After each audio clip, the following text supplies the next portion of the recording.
நான் வந்து சொல்லணுமா எப்படி வந்துச்சுன்னு? நீ என்ன நினைக்கிறீங்களோ பேசுங்களா, பேசுறது தானே கூப்பிட்டுருக்காங்க. நான் வந்து அவதாரம் பண்ணும்போது அந்த எப்போ எந்த படம் எந்த கதை எழுதினாலும் வந்து இசை அண்ணும்போது அது வந்து ஒரு பெரிய டிஸ்கஷனும் கிடையாது, யாரை போடலான்னு. அது பை டிஃபால்ட் இட் கோஸ் அந்த நேம். ஸோ நான் போய் கேட்டேன், சார் நான் வந்து மாதிரி ஒரு படம் எடுக்க போகிறேன். என்னையா நீ தான் பிஸியாக இருக்கேயா, வர்ற படம் ரீ ரெக்கார்டிங் பண்ணுறதுல வந்து பாதி படத்தில் இருக்க, இப்போ எதுக்கு டைரக்ஷன் அப்படின்னாரு. இல்லை சார் தோணுது அப்புறமா பண்ண, இப்போ ஏன் பண்ணணும்னா இல்லை இல்லை சார் சரி அது உங்கள் இஷ்டம். சரி என்ன பண்ண போகிறேன்? நான் சொன்னேன் இது மாதிரி தெருக்கூத்தை பேஸ் பண்ணி அப்படின்னு. தெருக்கூத்து என்னையா நல்லா யோசிச்சுக்கையா, போட்ட காசும் வரணும் ஏதோ பண்ணாரு.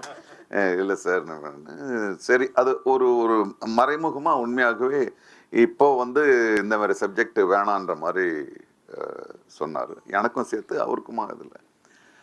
அப்புறம் அதை அது அங்கேருந்து எங்கே கொண்டு போகிறதுனே தெரியல. ஏன்னா அந்த படம் வந்து எல்லாருக்கும் தெரியும், அது இசையை பற்றி, இசையோட உணர்வுகளை பற்றி, இசையோட அதிர்வுகளை பற்றி.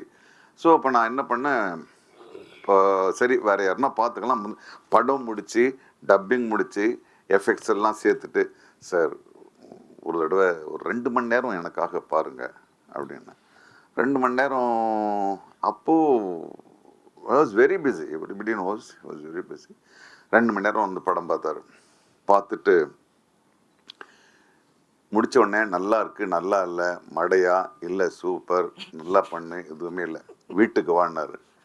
வீட்டுக்கு வந்தோடனே நான் என்ன இது அவ்வளோதான், என்ன ஏதாவது நல்லா இருக்கு நல்லா இல்லை எதுவும் சொல்ல மாட்டாருன்னும் போது வீட்டுக்கு கூப்பிட்றாரு. ஒருவேளை தனியாக போயிட்டு சரி ஒரு தம்பி அடிக்கிற மாதிரி அடித்து சொல்லுவாரோ அப்படின்னு நினச்சிட்டு போனேன்.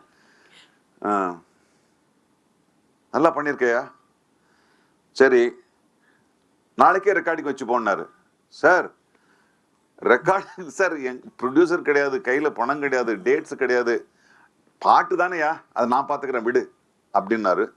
Without producer, without money, without anything 2.5 நாளில் அந்த முத்தான 6 பாட்டு கொடுத்தாரு.